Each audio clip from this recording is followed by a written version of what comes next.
সামনে পরীক্ষা, এই পড়তে বস। যাও তো বসি যাও। মা ঠিকই বলেছে সামনে পরীক্ষা, পড়তে হবে। পড়াশোনা কোনো গান নয়। পড়ছি।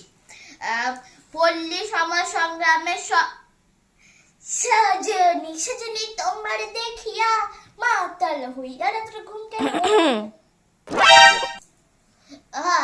আসলে পড়া গেছিলাম।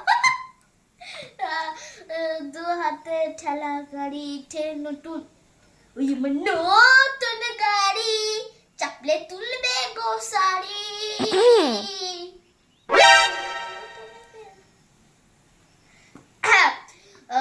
এই সমুদ্র সাগর, এই সাগরে পারে কি হচ্ছে তোর পড়তে পড়তে? পড়ছি, ওই যে আমি খেলতাম।